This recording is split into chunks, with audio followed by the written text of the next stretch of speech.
ವಕ್ಫಿನ ರಾದ ವಕ್ಫ್ ಬೋರ್ಡಿನ ಆದಂಥ ಈ ಮುಸ್ಲಿಮರ ಒಂದು ಇದಿದೆಯಲ್ಲ ವಕ್ಫ್ ಅಂತ, ಅದರ ರಾದ ಅಂತ ಏನಿದು? ಜವಾಹರ್ಲಾಲ್ ನೆಹರು ಅವರಿಂದ ಆದ ಪ್ರಮಾದ ಇದು.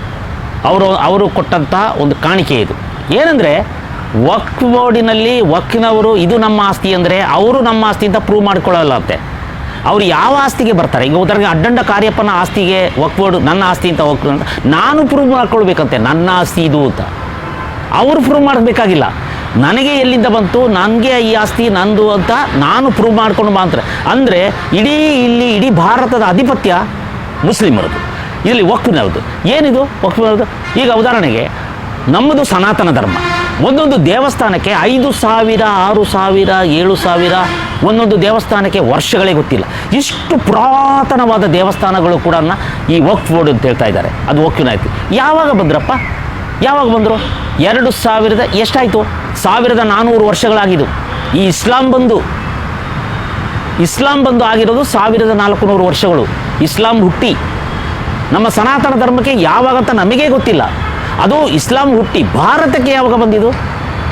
ಭಾರತಕ್ಕೆ ಮುಸ್ಲಿಂ ದಾಳಿಕೋರರು ಬಂದ ಮೇಲೆ ತಾನೇ ಈ ತುಘಲಕ್, ಔರಂಗಜೇಬ, ಅಕ್ಬರ ಇಂಥವರೆಲ್ಲ ಆವಾಗಿಂದ ತಾನೇ ಈ ಮುಸ್ಲಿಮರು ನಮ್ಮ ದೇಶದಲ್ಲಿ ಇರೋದು. ಅದೇ ಹೇಗೆ ಅವ್ರದ್ದು ಆಗ್ಬಿಡ್ತದೆ? ಅದೇ ಹಾಗೆ 5,000 ವರ್ಷಗಳ ದೇವಸ್ಥಾನವೂ ಕೂಡ ವಕ್ಫ್ ಬೋರ್ಡ್ ಹೇಗೆ ಆಗ್ತದೆ? ಯಾರು ನೀವೇನು ದೇವರ? ನಿಮ್ಮ ಆಸ್ತಿಯನ್ನು ನೀವು ಬಂದು ಅಡ್ಡಂಡ ಕಾರ್ಯಪ್ಪನ ಆಸ್ತಿ ವಕ್ಫ್ ಬೋರ್ಡ್ ಅಂದರೆ ನಾನು ಪ್ರೂವ್ ಮಾಡ್ಕೊಳ್ಬೇಕಂತೆ. ನನ್ನ ಆಸ್ತಿ ಇದು, ನನ್ನ ಅಪ್ಪನಿಂದ ಬಂದದ್ದು, ನನ್ನ ಅಜ್ಜನಿಂದ ಬಂದದ್ದು. ಅವರಲ್ಲಿ ಹೋಗಿ, ಯಾರಲ್ಲಿ ಹೋಗಬೇಕು? ಅವರ ನ್ಯಾಯಾಲಯಕ್ಕೆ ಹೋಗಿ, ಅವರ ಕಮಿಟಿಯಲ್ಲಿಗೆ ಹೋಗಿ ನಾನು ಪ್ರೂವ್ ಮಾಡಬೇಕಂತೆ. ಅವರು ಇದು ಅಲ್ಲಾಹನ ಆಸ್ತಿ, ಇದು ದೇವರ ಆಸ್ತಿ, ವಕ್ಫ್ ಬೋರ್ಡಿನ ಆಸ್ತಿ ಅಂತ ಹೇಳಿಬಿಟ್ರೆ ಸಾಕಂತೆ. ಹೇಳಿಬಿಟ್ರೆ ಸಾಕು. ಬುದ್ಧಿ ಬರಬೇಕು ನಮ್ಮ ಹಿಂದೂಗಳಿಗೆ, ಬುದ್ಧಿ ಬರಬೇಕು ನಮ್ಮ ಹಿಂದೂ ರೈತರಿಗೆ, ಬುದ್ಧಿ ಬರಬೇಕು ನಮ್ಮ ದಲಿತ ಹಿಂದೂಗಳಿಗೆ. ಯಾವಾಗ ಬರೋದಿಲ್ವೋ ಇದು ಮುಂದೊಂದು ದಿನ ಇಸ್ಲಾಂ ರಾಷ್ಟ್ರ ಮಾಡುವ ಹುನ್ನಾರದಲ್ಲಿದೆ. ಈಗ ಬಾಂಗ್ಲಾದೇಶ ಆಗಲೇ ಇಸ್ಲಾಂ ರಾಷ್ಟ್ರ ಘೋಷಣೆ ಮಾಡಲಿಕ್ಕೆ ಸಂಸತ್ತಿನಲ್ಲಿ ನಿರ್ಣಯ ಆಗಿದೆ, ಇಸ್ಲಾಂ ರಾಷ್ಟ್ರ ಅಂತ. ಪಾಕಿಸ್ತಾನ ಮಾತ್ರ ಇಸ್ಲಾಂ ರಾಷ್ಟ್ರ ಆಗಿದ್ದು, ಬಾಂಗ್ಲಾದೇಶ ಬಿಡುಗಡೆ ಆದಂಥ ಜಾತ್ಯತೀತ ರಾಷ್ಟ್ರ ಅಂತ. ಈಗ ಅವರ ಸಂವಿಧಾನದಲ್ಲಿ ಜಾತ್ಯತೀತ ಪದವನ್ನು ಕಿತ್ತು ಹಾಕಲಿಕ್ಕೆ ಸಂಸತ್ತಿನಲ್ಲಿ ನಿರ್ಣಯ ಆಗಿದೆ ಅಂತೆ ಬಾಂಗ್ಲಾದೇಶದಲ್ಲಿ. ಅಂದರೆ ಭಾರತವನ್ನೂ ಕೂಡ ಮುಂದೊಂದು ದಿನ ಇಲ್ಲಿರುವ ಸೆಕ್ಯುಲರ್, ಸೋಷಿಯಲಿಸ್ಟ್ ಅಂತೆಲ್ಲ ಇಂದಿರಾ ಗಾಂಧಿ ತುರುಕಿದ್ದಾರಲ್ಲ, ಆ ಶಬ್ದಗಳನ್ನು ತೆಗೆದುಹಾಕಿ ಇದು ಮುಸ್ಲಿಂ ರಾಷ್ಟ್ರ ಆಗುವ ಹುನ್ನಾರ ಏನು?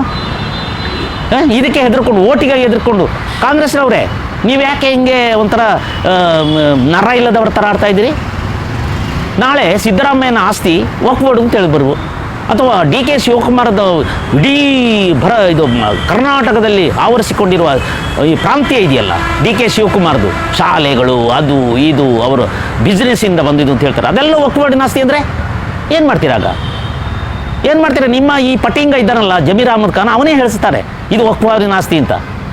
ಮುಂದೊಂದು ದಿನ ಅವನು ಮುಖ್ಯಮಂತ್ರಿ ಆಗಲಿಕ್ಕೆ ಮುಸ್ಲಿಂ ಸ್ಪೀಕರ್ ಆಗಿದ್ದಕ್ಕೆ ಇದು ಏನೆಲ್ಲೋ ಮಾತಾಡಿದ್ದು ಗೊತ್ತಿದೆಯಲ್ಲ, ಹೈದರಾಬಾದಿನಲ್ಲಿ ಹೋಗಿ ಮುಸ್ಲಿಂ ಒಬ್ಬ ಸ್ಪೀಕರ್ ಆಗಿದ್ದಕ್ಕೆ ಹಿಂದೂಗಳಿಗೆ ಪಾಠ ಕಲಿಸಿದ್ದೇವೆ ಅಂತ ಹೇಳಿದ ಜಮೀರ್ ಖಾನ್ ತಾನೇ ಇವರು. ಇವರ ಕನಸೇನು? ಭಾರತವನ್ನು ಇಸ್ಲಾಂ ಮಾಡಿಸೋದು. ಎಲ್ಲಿಯವರೆಗೆ ನಮ್ಮ ಹಿಂದೂಗಳಿಗೆ ಬುದ್ಧಿ ಬರುವುದಿಲ್ಲವೋ, ಎಲ್ಲಿಯವರೆಗೆ ನಮ್ಮ ಹಿಂದೂಗಳು ಜಾಗೃತಿ ಆಗುವುದಿಲ್ಲವೋ, ಎಲ್ಲಿಯವರೆಗೆ ನನ್ನ ಹಿಂದೂಗಳು ನಿದ್ದೆಯಲ್ಲೇ ಇರ್ತಾರೋ ಅಲ್ಲಿಯವರೆಗೆ ನಮ್ಮ ಸಮಾಧಿಗಳಾಗ್ತವೆ.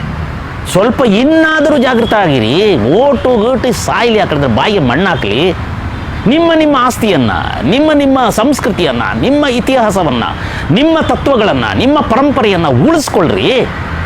ಕೈ ಮುಗಿದು ಕೇಳ್ಕೊಳ್ತೇನೆ, ಉಳಿಸ್ಕೊಳ್ಳಿ ಹಿಂದೂಗಳೇ. ನೀವು ಯಾವುದೋ ಬನ್ನಿಗೆ, ಟೀಗೆ, ಈ ಮುಸ್ಲಿಂ ಅಂಗಡಿಗಳಲ್ಲಿ ಸಿಕ್ಕುವ ಒಂದು ಕಬಾಬ್ಗೆ ನೀವು ಸಾಯ್ಬೇಡಿ. ದಯವಿಟ್ಟು ಪ್ರಾರ್ಥನೆ ಮಾಡಿ ಕೇಳ್ಕೊಳ್ತಾನೆ, ಜಾಗೃತರಾಗಿ. ಹಿಂದೂ ಮೋದಿ ಸರ್ಕಾರ ಬರದೇ ಹೋಗಿದ್ದಾರೆ ನಾವೆಲ್ಲ ಇವತ್ತು ಇಸ್ಲಾಂ ರಾಷ್ಟ್ರದತ್ತ ಹೋಗ್ತಿದ್ವಿ. ಇದು ಖಂಡಿತ. ಜೈ ಭಾರತ ಮಾತೆ. ಇದು ರೈಟ್ ನ್ಯೂಸ್.